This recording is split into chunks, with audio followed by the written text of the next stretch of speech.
Well, I don't know what's your saba. Yeah, 12 Jumedian, so I make out say, non credible permanent eduno in Mpensenpensenmu and she about a week. I mean, that's a lot of options and choice, but Ujitum say, Obeshe, a year, Adom TV. We are so grateful. And other platforms, Insura FM, Minia Jantuana Pay, Michelle, Anafi, Oko, a Love FM, so a Micha, a morning show host, and so on. Joy FM, so a chair Munina Winston, Anafi, Inya, a Quadro Youngson, and a Inya Bema Bakwan, so Wabakao, Kama. So now a hits FM, and so and the Dusty, a Inya Ma Mugo in a chair, Monachia, a CJ, Abnapo Crane, almost Adom FM, Obadia, if you have a Quatamaklu, Aquasinsia, or my Hene Quabna Santi, and so I know Dijuma, I will TV so. Into all our affiliates, baby episode to Biano. We are so ready to serve you, and we are always good to go. I don't pay Mpensenpensenmu. Make us say the Brekum West this year at Nase. Or Nase na no me mana basobodie say ne oko NEIP board no. Onyame na dom ama ye de no akoka board no. Eh, we na so pejam gizi. Oh, sir, Bononi na yesi. Until the Bononi no, no, my name is Okra. Eric J. She a bit me nape no German North. Now the only my back was sending a carrier. But to be here diabolical. Hey, because my appointment as a member has nothing to do with that. Just saying, Chairman, yeah, we say, yeah, the NEIP, I'm not that's how baby. But what is our problem? Now, and the power of is the best for us. What deserve? Yeah, coffee Juma. And he said, "They are more planner. We deserve it." Look, that's why they know that. The region is one of the industrious regions. So the first, of course, you know, can store in the social media. So there's a place. But congratulations. What you to support your brother. Thank you very much. And a board chairman. Yeah. So who's your board chairman? Honorable Owusu Nkrumah Ababio. Oh, okay. Owusu Nkrumah Ababio. Okay. So big time entrepreneur. Oh, Newman. Oh, okay. Okay. So he's the board chairman. Okay. And what did you do? The CEO, Miaminia Eric J. Okay. Okay. And Mpensenpensenmu. Under the Ministry of Youth Development and Empowerment, Honorable Pablo. Okay. The Ministry So, inauguration course. And on my NEIP mandate, and they say Yebebua na Yama in human kitten, Agina startups near there, Abua and Sanu Juma. And a key component of a NDC 2024 manifesto. You better Mpensenpensenmu na yada ye minister say ada stakeholders war that ministry say mama yakwenya say yembesom and we will serve with humility, with dignity, dedication and commitment. Good. Said your Mpensenpensenmu any so ade hunu ebe to me abam. Good. And I must say once again, say Yearn Eric, one of the young CEOs are mobile, or more vibrancy, or more dedication to duty, commitment, humility, abwa uplifted that sector, and we will support him in whatever way. Ebe to me the abwa amane juma akoso. No my me wie ne sa no. Na wa unuya Alex Buam. Oh, Alex Buam. Buam or Buampong? Buampong. Menchia da no pay. The youngest CEO. But on my I have also one woman. And also this year. I have. But on my on a more serious note, wash a year new month or more new site a world touch it. Diversion, new road, why you hono. In fact, you be born abaso. The minister buyer or by inspection or no who quina why an anya de ketua. And in fact, Kovi, udu ho na ye ka se Ghanaian contractor na ye adwuma wi ya wunni ahafuni ntotro so ni this year the year adwuma na obeka say there be because udu straight away what be may say one of the foreign contractors but odo one the year adwuma one who tunnel na obede obede ye stone pitching the new kind of diversion me challenge fantastic me challenge say minim say we contract we are yes added the maintenance aspect na about for be 6 months be na 1 year because at the end of why no they make who see and say cars na e fa no mama ne bros e could do na yeah omutimi nko nti no ma park kwa ne nchen nti I don't know how because even if for say omudi twi ase no but my that tells you say legally you are outside the legal limit because all lodu no ma your requirement say you should not be protruding to certain level. Indeed, the facts will do our work out. As I said, you offload part of way no. But what from fitting crimes? That is it. It means a dangerous loading. A dangerous loading. Enti. A coin use an answer measuring. I don't know how come. We know so why be. I'm saying that, and the two is in a bubu. Interest. But we Alexa Buam now about them. We had them. Any Okano the Becca. Very solid. Before I be do tunnel na say. Na on my idea ha me kakra wo ho ne say sa abre no na say senka empanyimfo tumi ma ye ni dual carriage. Sikasem. What hwe kwan no on my say adwuma wa ye wo ho say dual carriage. Sikasem. Enka ya de betumi aboa ntimi nim say ye wo this is what we should be promoting. What's another than Minister Becca? Was a new one. But where you do want to the Tiamo Kantimi, you're sure it's scam. And who Rene last year there was that dialogue between Newmont and Mwakwata then as a minister, and then the people of Ahafo. Because the contention was Newmont's year Tiaka. Ministry uses Sakatiani. Because this kind of if Newmont co ministry and Sana ministry for if you could do but whatever the case, a Juma Wire or dear, a Maminya Arishimu say Ghanaian entrepreneurs, you to me support because who will be this electable na government is support so na a Juma Eba region no kwa kra you can say onya me gidi say yeah. Number of nipa wa employ mo enya de ketua ono say local yeah also abopo mu achi on twin hu fi omran cry oh my but the good thing na say wo hwe ba bia wo free ba wa be do na oh your whole story inspire or can story it inspires the younger generation and kwala ye die chire no nti ye mo na ba so ye ndo betai dwumadie no nso achi kura ma ne ye I was surprised ye wo boardroom ma me hwe ye na wa ba so ninu ya mo nde say ye inauguration ono nso e de nani monyam e di have a very good morning what dress campaign ni tina I to say you and the cat there say how there's a bra kwa be for cat no ma me na me also dey be you wait me agi phone no na mo cat no so Alex your child of pain we are so proud of you if you brought half we are so proud of you and on my ade ba kwa mani age ho me say ka ho asem physically challenged she say o mampanyina ye nhyehyeye say unim say nkokọ nkete na ye ban district bia ye identify physically challenged for ye be ma omo play part eno dan chan ya national apprenticeship program ansa ni dwuma omo person omo ye nsa eno so 10,000 the first 10,000 physically challenged because you will be say disability is not inability. So be ye disabled, then no say he doesn't have the ability. Until we don't want to even use disability. Physically challenged. Maybe they are challenged by way of mobility. They are changed by way of maybe sight. But they have ability to do most of the things that okay, so and the most important is that my ube to me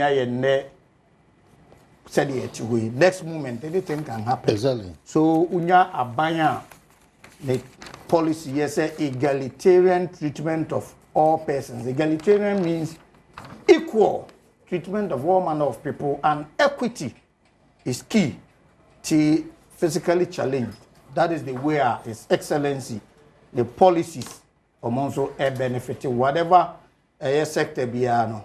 We have clear policy. Wasanya directed DMDGs. Coffee here. Disability for no and say physically challenged. Common fund 3% should be given to them reserved for Omoyako assemblies bebrea. Yensho mo dano ushi omo local government. Wa must strict warning say omo kakra wa omo deserve nti work out a e wo say sika no ye the interventions ebeboa the physically challenged in your district, and I'm very confident with DC and right before I may ban up and meeting, and we make sure physically challenged in our district. Fair share. Okay, DC for semester about to verify say sika bia assembly bia benyano. Now you specify projects on the mesa about whether we are in tune with that. Yeah.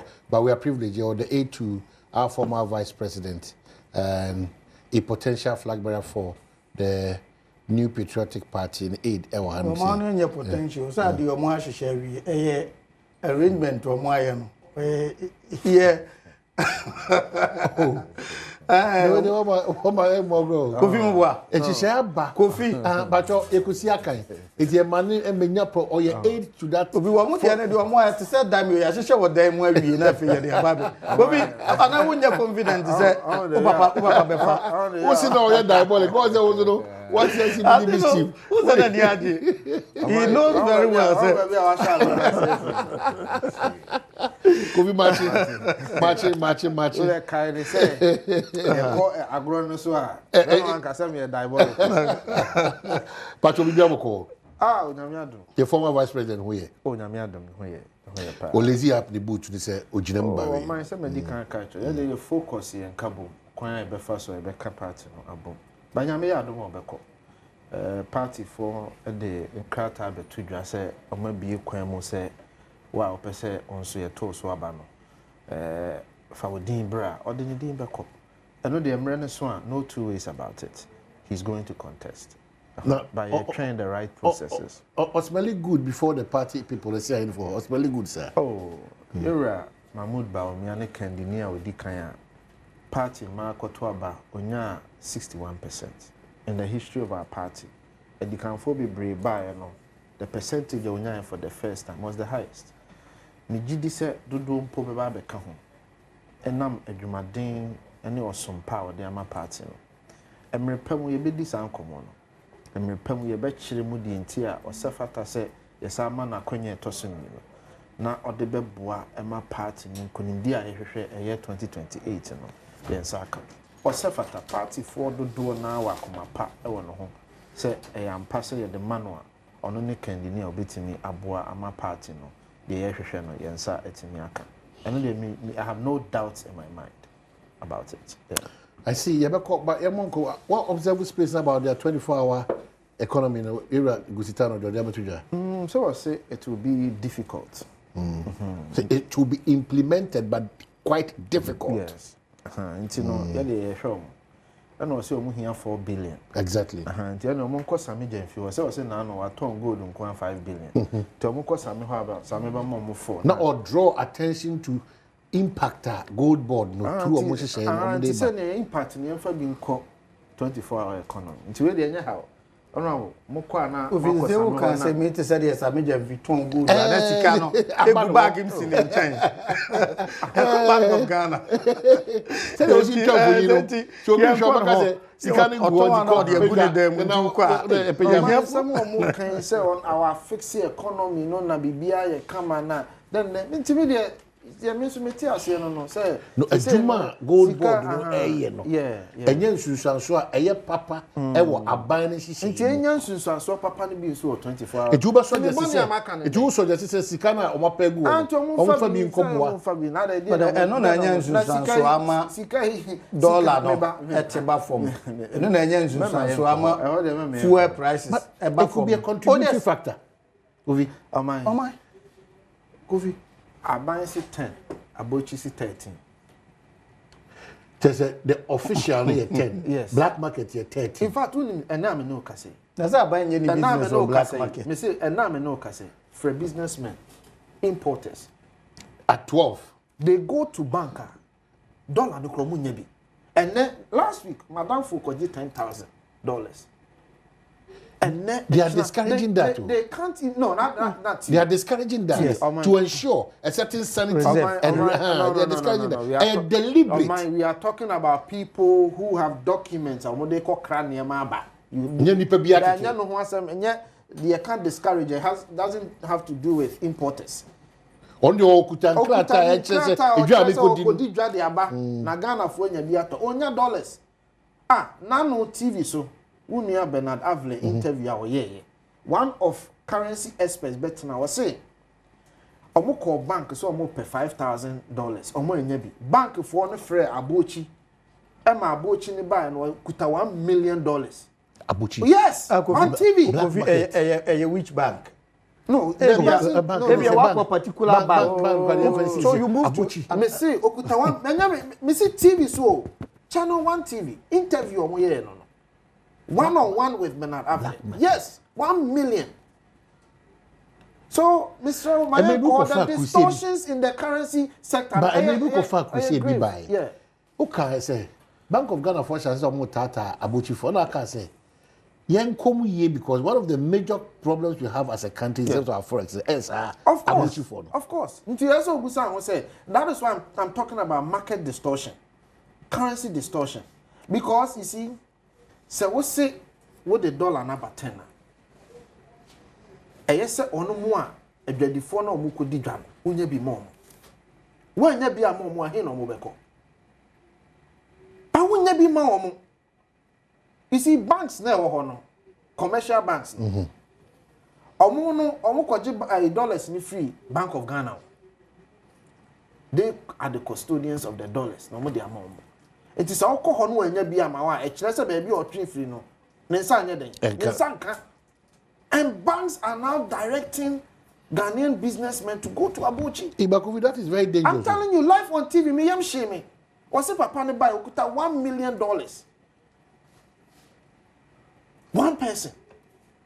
And see, on my dollar, some day, Rebecca, but I know what's some Rebecca.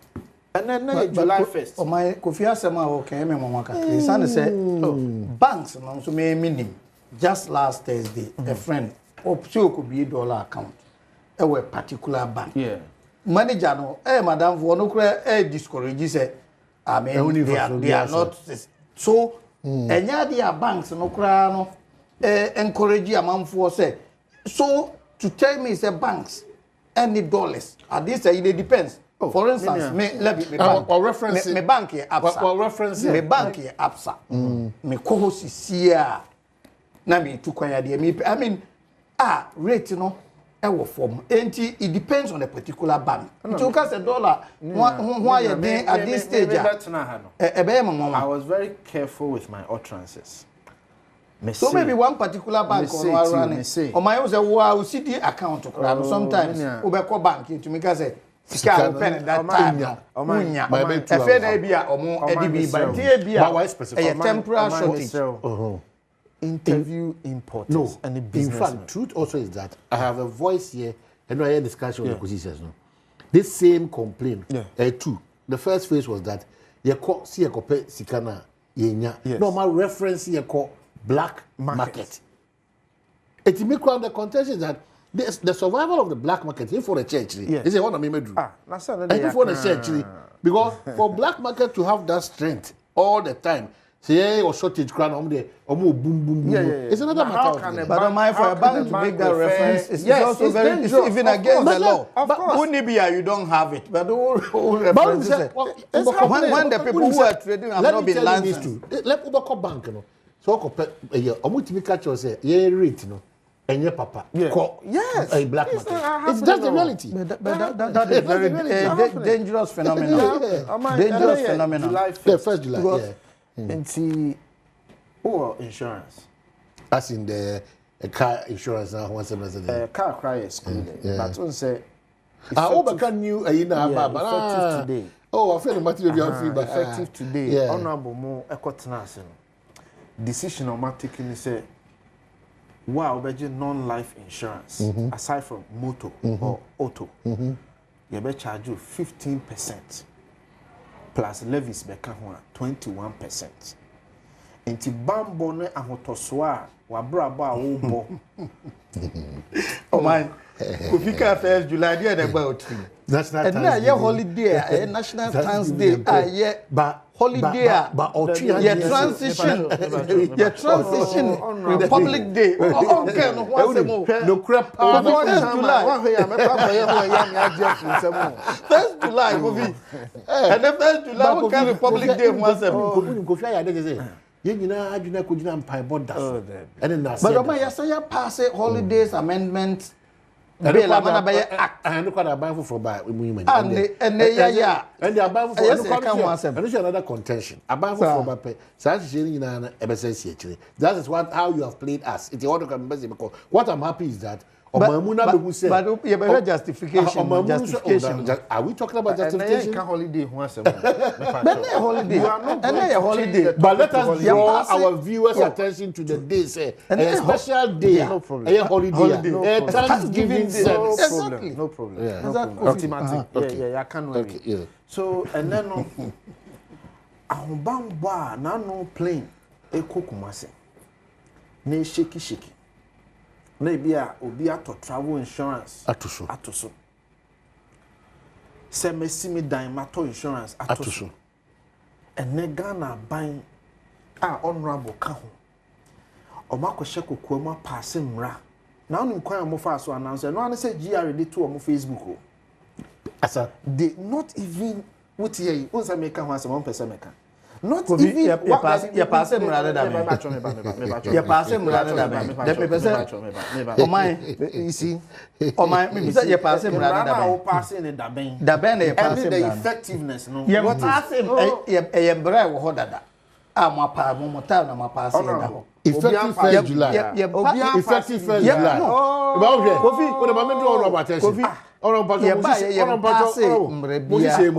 they are take effect in it. What about me also? NDC abine.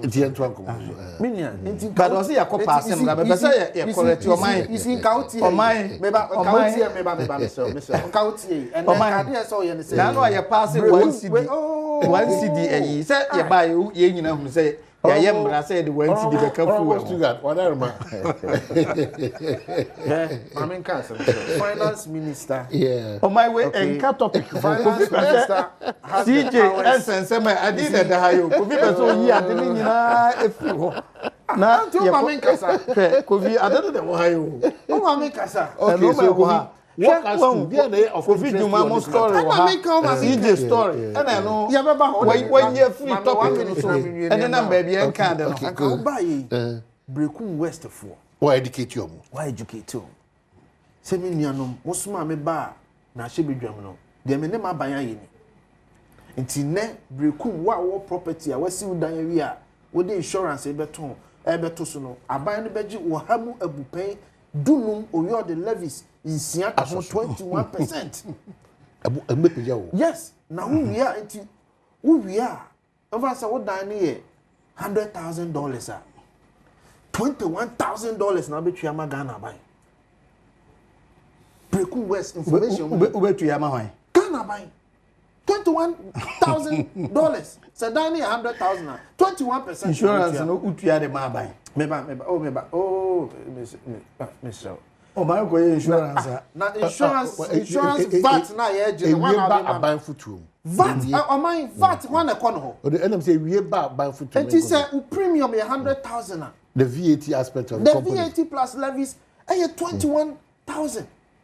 Now the point I am making is a big good businesses, they will pass it on to consumers. Remember, say, growth and sustainability levy, this month, businesses are going to start passing it on. No, I know they are ashasi, but you see, it takes time for it to, in the production process, it takes time. At the end, once the businesses start feeling it, they will pass it on. And 7 months into the year, reasonably, it's about the time I'm passing on.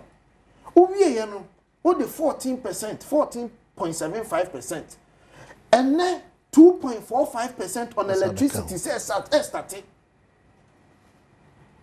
intermediate. Me born now educated Brekum West for because what here almost show.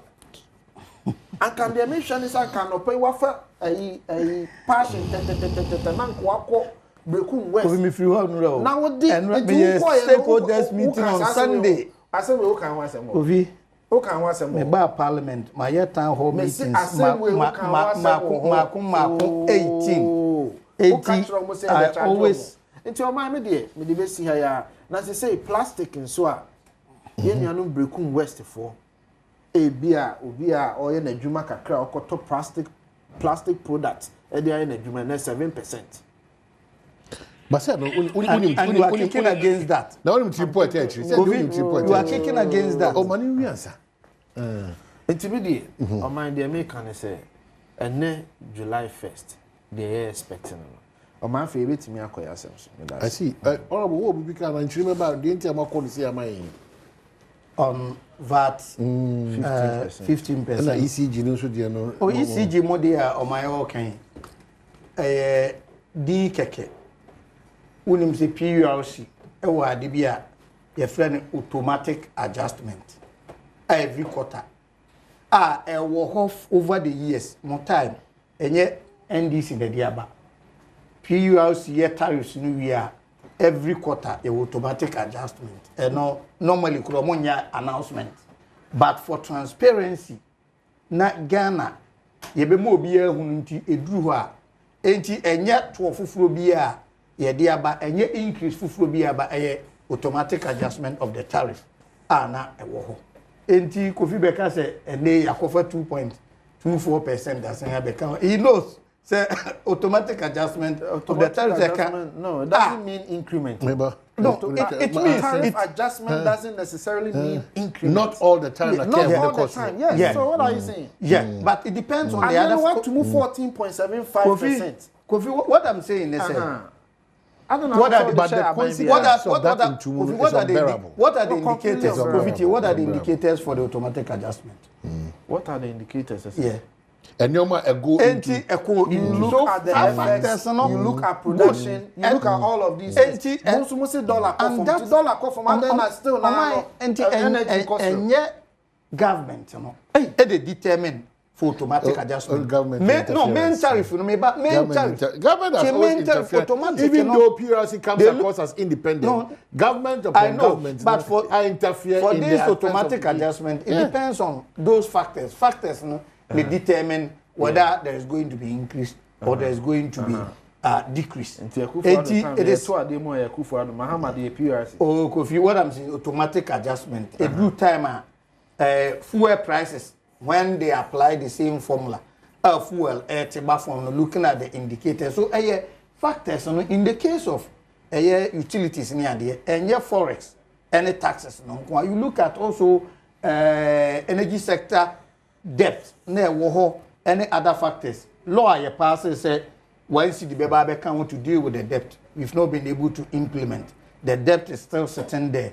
Then you look at losses are easy over the years or more accrue person will deal with. So all these factors. I don't tie these things to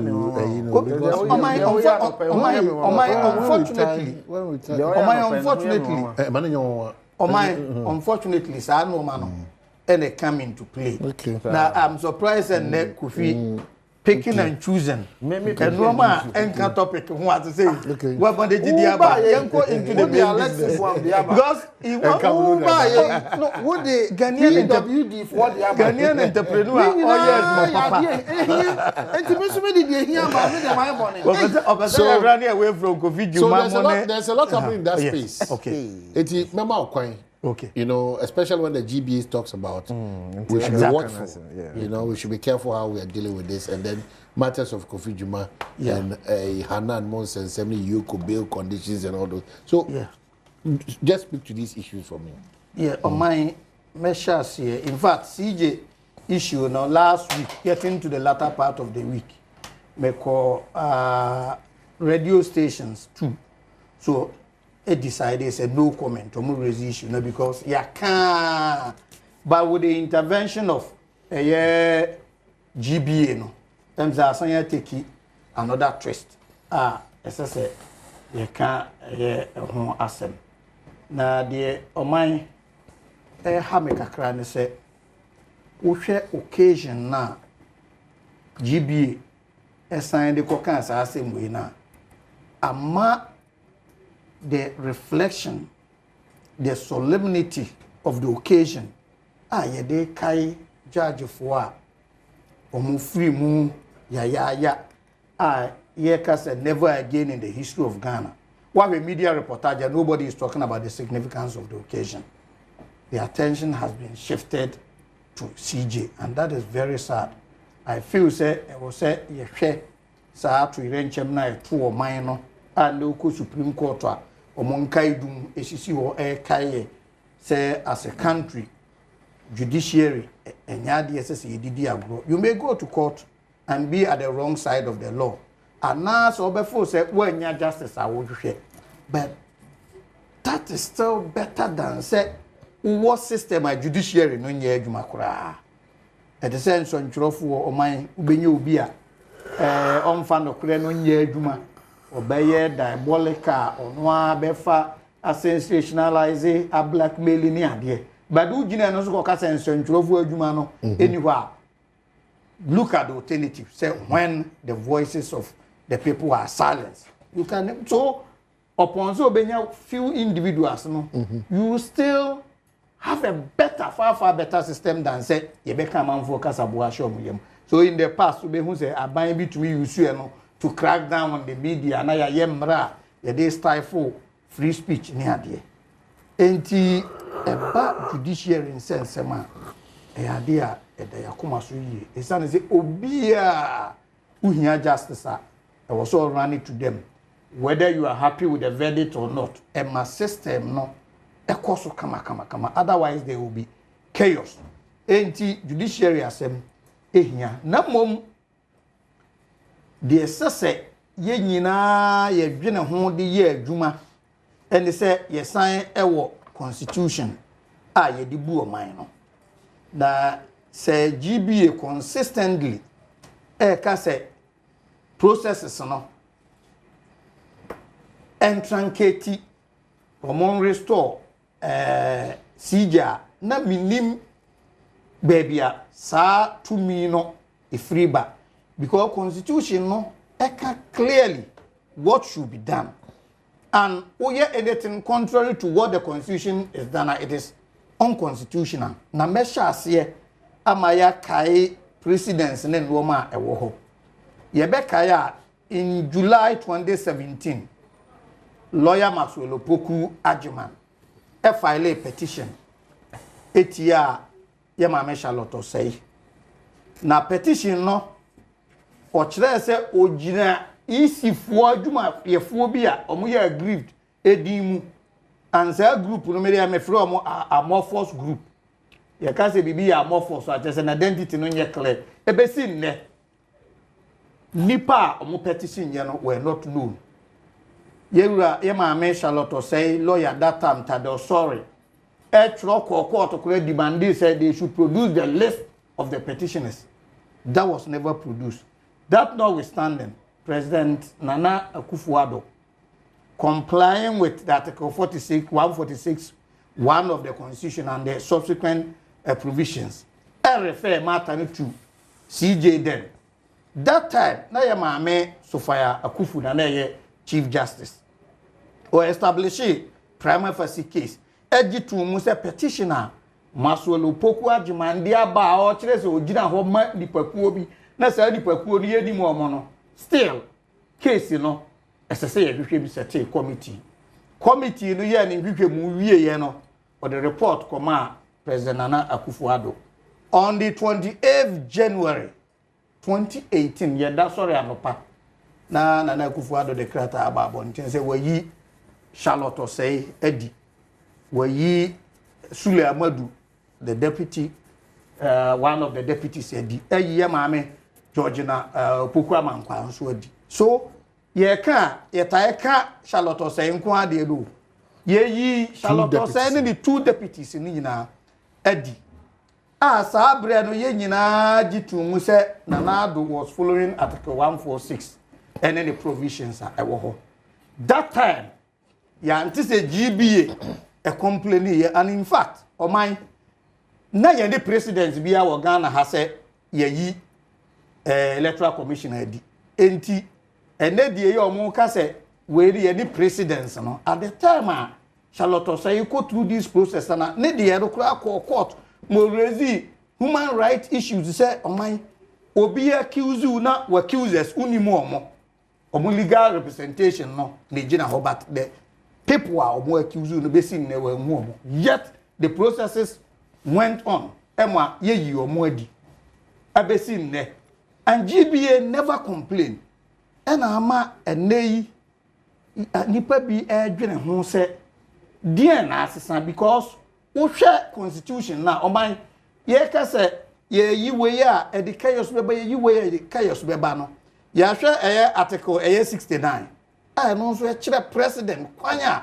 ye fa so yi president constitution kro na constitution we article 146 enye CJ nkwa na yi no say superior court of justice be a free high court appeals court supreme court you use the same article constitutional body be a head into be kaya ye maame Loretta Lamte ono so elusu na djuma through other NCC elusu na djuma through article 146 judges bia mponchesem ne bribery ne noma bebre elusu adjuma through article 146 sheshaye ne say judge be other than the chief justice eye bone chief justice no ne tenase establish prima facie case na was a committee no recommendation binding on the president ye dia ye adwuma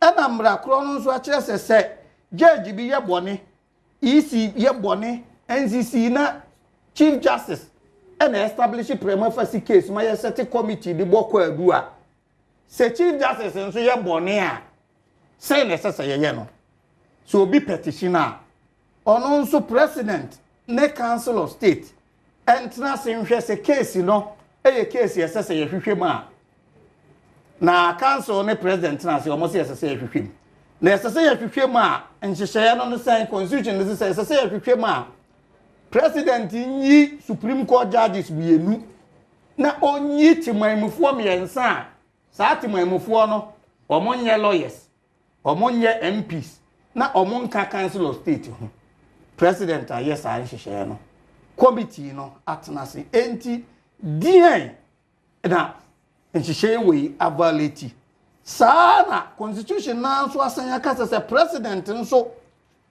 se oye boni bi na ye hwe na esese yesesa na MPs aye wo hoyi uhie only 1/3 se 1/3 twro se president ye nyimpichi na ye de beba chief justice what we said here the president will be pitching na chief justice na establish prima facie case against president na or establish we a ya set committee no twehwe mu we a ye the report na aba parliament ye kwa secret ballot 2/3 2/3 ye yi president enti we be a balance of power to me ni ba akofo nsam chief justice na nkasa nso se petition ba against president ye reform chief justice establish prima facie committee ye report we a eba parliament 2/3 ye yi president nso adi enti ya ye nhyehyeye no se obi anyone benya absolute power say chief justice ye yi da dia chaos no otherwise if chief justice ono a na wotumi ye ntumi nkan ye ntumi nyehwe ya na chese ono abeye god president himself no ye won nhyehyeye ono nso ye di yi na di we are concerned about the ecosono chief justice wakanwe yes.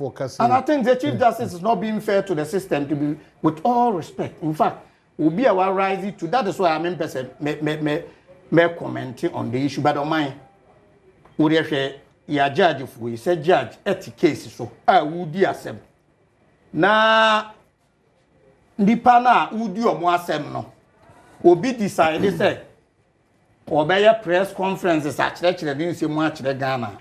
And no, ye show contempt. No crowd different case because I dream a tire children say Embrana ye de year Jumano uko jira public na chire mu a wan hwe yi nipa bi adwene be yese wasem na wo kan na ye nokure enti judge fo no ruling beba no na chese court no warede ke court no because amanfo adwene ni sei in the same vein processor ewo ho no constitution na ka clearly say constitution no process no should be held in camera ama in camera assembly e ba ye justice Paul Derry ene anas case baye ama justice Paul Derry ka say no case no should not be heard on person on nas o mbe gina badwam ma obi ahunu anas ni oni Supreme Court no ruling say no such proceedings constitution no say shall be held in camera and upheld that ruling. So not only it is a constitutional provision, Supreme Court has also ruled say such processes shall be held in camera. And today na Chief Justice they demanded say the public. So they are all ye design to create chaos, and it is very, very concerning. That's your understanding. That is because on my you first you but yeah, good. But already issues to no, but the issue already your public. The money are concerning. They say committee cannot come to defend itself in public. And only the very day so and your court proceedings and that is highly contemptuous and combating. Be weighing so yet. Court proceedings won't mention content, but as Obia also pretending over your judiciary, no. Also, you should have known better. Right. In fact, any proceedings we inquire to say, who be a jumum class or mine, be a jumum ha, na management, a suspend to investigate to matter. Instead of appear before committee, then you run from radio station to telling your story. Are you being fair to the other side? Because they may also not be able to come and respond. And in this space, nka CJ ya na yi nanka committee no monso invest or more press conference, there will be chaos. So knowing very well the committee may not or will not be able to respond to your allegation, why don't you put those allegations before the committee? And on mine, let us not for once think say ye ni Ghana for omoade omoadwene eye adwuma. And things will be a once I set a committee in a foregone conclusions, a Chief Justice. Ebekofie, no. Even in the heat of political a year, MPP were majority, were parliament, and this were minority. Eko to a speaker, yet to Obama, party no minority, because people have conscience, will be nothing say no. Even though I belong to MPP, but Nipana, Yedena Bano. Ebetumi aye adwuma as a speaker intimate man. In the same vein, president may set up a committee, appoint members, but they will look at the issues on merit because amongst our reputation, generations, posterity will judge them. Ain't to think say oh, be a committee no president na appoint you among the so if there are no cases man ye guilty because and woman ebetumi ama Chief Justice Akufo Emiensa. 1, incompetence. 2, stated misconduct. And 3, say an infirmity in mind or body. And this anomaly is stated misconduct. You better say cases, 3 allegations, 3 petitions number. Nina, what clear? What do you need to find? What clear?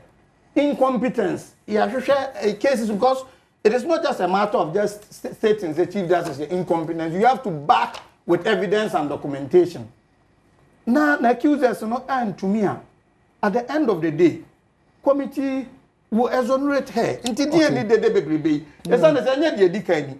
Mammy, ya petition be and President Kufuado. Okay, so no one can say prima facie case be any one to my man to us on Yenajuma. Dear Nasa, wait, dear. And to me, we say. Maame no onye boni bia enti say maame no nye boni a I think say we have men of integrity or more committee we so at the end of the day na mom waye boni na yes stand na because we ye judicial crisis a oman obi a ono no hwe ye mra so say boni a ye kan say ye no kre na ka say on tena ho in the name of say asundie beba na nya asundie na ye pe oman panyine ye boni a you should go finally on my GBA. Your best way. the way a GBA operate Ghana ha clearly a show be said omo tribupobi against NDC as a political party over the years. Oh my, let me finish with this. But we have NDC members or we are part of. No, but my GBA. That will be an GBA wouldn't problem on openly now. Omo Babo with a position, even resolution that you have key members of GBA openly. What to be that? Because na kaneno GBA kasa obia members no nyina agitum but ne ya kwese leadership nipa no political affiliation inclination and all they can in any case asemo ya ma me no kan no we na so is it a resolution from the members and now say on one e kire na dwen. And remember, if you are a leader, it's very difficult to divorce you as a person from the position you hold. What she said, any resolution as president or no kasa, but it has been misconstrued as GBA because senior members like Martin Pebumo have come out to lash out, lawyer Anochimo, a lot out. So if that is the position, why are members openly criticizing the decision of their leadership? But you are in a situation where we will take a decision for parliament by majority decision. The others will come to criticize it that we were not part of that decision. Even though before I criticizing it is a who dissent openly because when if you don't dissent, now you agree we are as a team. You cannot come out to criticize. Okay, so you're also dissenting opinion, but you're careful also not to, smite the GBA and say GBA said the extension of NPP. That is Debbie. Let me tell you, Debbie, so that we will also get the time to say other areas. Good. Let me tell you, I don't want to hide this. Okay, it's 2024. Some lawyers, I'm saying that NDC lawyers also came out. No, I'm saying that let's not give room for those things because in this administration of John Dramani Mahama, we have revered CSO, sir. Almost accept it, but doesn't mean CS was affiliated to an extension of NDC. Let's not do that. No. What I'm saying, you believe that Omuni Yebi or attraction. On my last year, it's fair. Last year, Ote said a group of lawyers being Zuko as NDC lawyers or Monzo. The internet says Basa when we have GBA one umbrella body. Because if you come to the teaching field. If you come to the transport field, concerned drivers, GPI2, Pro Tour, but not with political coloration. That means just say when people teachers or Matthew NDC teachers. So I think the GBA awarded a lot of authority. And you must say kind of nifani benku. Okay. Say Charlotte say processes. No crime accusers one who must say any human rights violation. What has been violated? In fact, in all this, they've not been able to pinpoint one thing. Nanra de na me mama kakra ne se me nua panyin Kwabere Japan. Ana me fo se MPP race we pa de. Se MPP hwe sompa. De ndipo betumi adi party nanim esese nka. Omode Frank a hye ne nsem ma ne kutu. No agi atum so. Ma me na ye bone de na infractions the way minor or by well teams say minor infractions. So if they are minor infractions, let them be investigated, and at the end of the day committee say minor. Okay, Kofi. So our recommendation they say Chief Justice should continue. So that is admission say even MPP for no more line to defend. They've accepted said there are infractions that need to be investigated. That's what we are already doing. That's a whole Cabinet Japan say, race, COVID to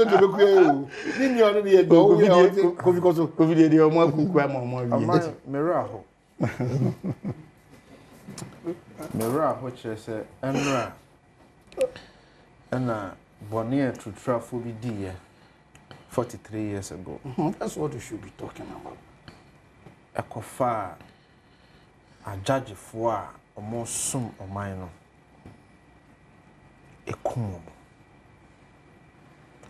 Bakumpo de na Sabio ne battery no for. And see ekum. Amay omo bani omo ye ne say. Me nua wote ha yi. Amo political party. Their history. That time not any political party be working high friend NDC when at the time entrymonths so they queen. No, but there was no political party. It was a matter of record. Oh, teacher for you. Yes. Abakwasem no three free maba. By extension, you will be a become for free now. They came with guns and killed judges for no reason. None of the area reasons and ne sabi emu ha a mo de man ne no eno e bi no mo gina so na no de kum judges for.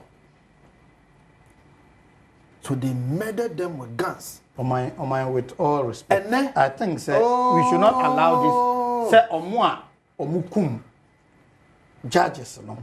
In reference to why reasons sir. Why mo? Why mo? Only gina so two sa na mo. Why mo? We want to know because it's making apparent reference to. And then, sa political party no.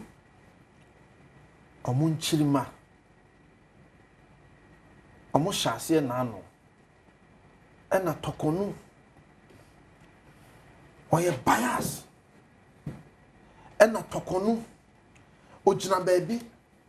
We are not happy with the cases. Yeba yebe say. Yeba yensu yeba appointee judges. So this time they are not murdering them with guns. They are murdering their careers with pen. They are deliberate. It's a ploy. Omako shut them on almost soon. Sadia ebeyeni. President Mahama nankasa kan bi. Wasi me ame appointed judges and me pay. We are not happy with the cases. They and their assigns. This is what they did. Nanka boni ben why? Boni ben amame na ye. Say, well, ye judge. Now what asem so? Article 127. Edikofi, obiye petition no. Obiye petition, but there na person president here. Me person ochre. Say petition about 3 petitions against the CJ. There na person ka president here. There na person president here. Obaye lecturer. We educating people. Yes sir. Kofi message petition buy no say na president here. Let why educate be so educate here. And then with this GBA for atna how we super mo no. They all dey na be kan yes sir. Oh my message petition buy no. O educate here kasa. O educate na nka me conference want to say petitions na buy no. Say na na say president here no. Na me ni boni ya why na say. Say oye judge no watena asem so na Ghana mamra say judge tena asem so na say uwo chinwahwe bi wo ho a ye wo kwan a ye fa so nyasa you can go for an appeal but you cannot even sue the judge and yes na Ghana mrate we say judges no mo tena asem no nyina so no mo de omo fo mo hu nkodi enen po de ba akokora ba ye part of the omo se omo ye committee na maame na otena asem no so de ono nko an de yi ne content cro o yi nipa bonini ye hu ni so bi da hey kangaroo court we maame ni nkuro bo a wabebo there be petition no ba ye no ba ko se in fact I'm at a loss now because petition come the papa won't be me ba ho okay me ba ho petition no you musa question Mr. Honorable you musa question I am the one talking me pa cho bebre o my petition no kwara no maame ni say mun kire me instance a ye de abome no a mo kotena ase a mo se e prima facie no e mo de hin e na mo di gina so establish a prima facie ko se en kan kire Unim say me no kasa petition no kwa mo man copy. I don't know. That petition, yeah, petition. president or no case or per 7 days. President Eman copies man 10 days to respond. And you're not correct. No, but that is the petitions were forwarded to her. No, because on your petition copies, it can never be true. On my list established. Which of the petitions now? There were a committee in Hono, another president, the man, no, and I know the president, or the mama, no 10 days, mamma, no so which one 7 is days. the committee members? The same idea call. How are we sure that is the same one? So appear committee, you know, or proceedings, no, no, be who say, no. Yama copies of the petition from the presidency. So mamma no requested 7 days, president man 10 days. Obi Beka said, mamma no any copies of petitioner. Then response no the command president no. Then no gina some response. So movie no.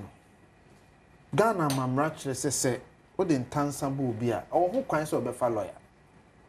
Say nipa ni ho kra na lawyer no eti bi gina na ba mu ma no. Enye sa det. Mami bae na osuma ne lawyer, mo se lawyer no kra mo ntie na sem. Where mammy in Krubo? Mammy in Krubo. Where mammy in Krubo? Yes. By you mean you know mammy in Krubo on Kwa. Yakase Mr. National Day of Prayer and Thanksgiving also Koso. Inti he was the chief of staff, Julius Debrane, Bishop James and all Casa CC. Inti there a Koso. Mammy said when I go so kind. Oh, Maninkin kind, Mr. Maninkin kind. Who's am I? A choir made mammy no afaso. To the extent, say, one more, or more than Tansan born on the crowd. Mumma or mumma testify. Must mumma testify. Sabi, what can some to be so? What someone what can't to Nipanoson? But church munas and Nipano suo, post and be a wobisawa. Committee is a young man and testify. Never true. Now, who cried the young man cross examine? A chief justice, Mosimu investigating. Mumma ne bush ni ba who cramet nanechi, Sabe, mo to tunano. Nikunu anane background me jano. And also a Mosimu nye. Timamene ba. Intimidated alone. Obedura ma doso mami a chief justice of this republic no mu doso ni wewura ne bag mu nyina ansa na wabetena se ni nyina ne se mu kan na no se mu ba e kwan bia mu be fa so a mu be pam mami no mu be pam no se me boa ka kire me se me boa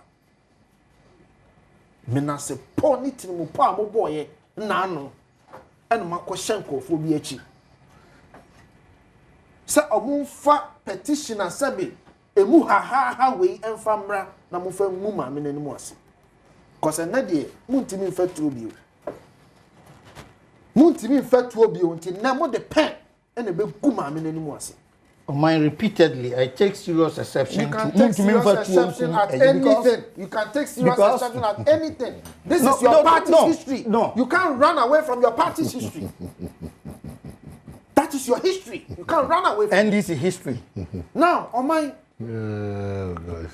Mo yes, I near my way. Adi ayaya dear. Na dear ayaya say.